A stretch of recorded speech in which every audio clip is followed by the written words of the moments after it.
Most people think losing weight is about discipline, motivation, or willpower. It isn't. Those are buzzwords the fitness industry uses to make you feel guilty when you don't get results. The real reason people struggle is because of what they believe about themselves and whether they think they've actually got control over changing themselves. That's the bit that matters. We behave in line with how we see ourselves. If you believe you're a fat person, you'll always eat in ways that keep you fat. If you believe you're weak in the gym, you'll train like someone who's weak.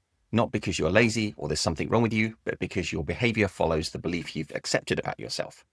And those beliefs usually come from dodgy evidence. You've tried crash diets, you've lost weight and then regained it. So you end up believing that you can't stick to anything. But those weren't failures of you, they were failures of systems. And carrying around that as proof you can't change is irrational.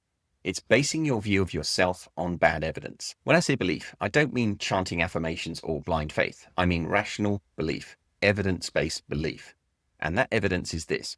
If you eat differently, if you move differently, and if you do it consistently, your body has no choice but to adapt.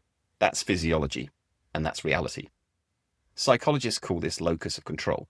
If you believe it's all down to metabolism, age, or bad luck, you hand your life over to chance. If you believe you can act differently, learn differently, live differently, you're accepting the truth of reality and putting yourself back in control.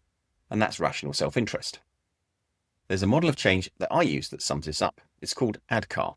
It stands for awareness, desire, knowledge, ability, and reinforcement. Awareness is being honest that something needs to change. Desire is actually wanting it for your own reasons. Knowledge is knowing what to do and why it works. And ability is putting it into practice and proving that you can. Reinforcement then comes by repeating it until it becomes part of who you are. And here's the important bit. Every stage only works if your belief is rational. Awareness without belief is denial. Desire without belief is wishful thinking. And knowledge without belief leaves you stuck. Ability without belief means you just give up. And reinforcement without belief is you just sliding straight back. Belief in the sense of rational self-interest is not wishful thinking. It is the thread that makes change possible. So no, you don't need more discipline, motivation, or willpower. What you need is a shift in belief, not fluffy belief, but the rational conviction that your life is yours, your health is yours, and it's in your self-interest to act on that. When you accept that, the choices follow. When the choices follow, the results come. And that's not theory, that's reality. And if nobody ever told you this before, hear it now. You're not lazy, there's nothing wrong with you, and you do have the control to change this.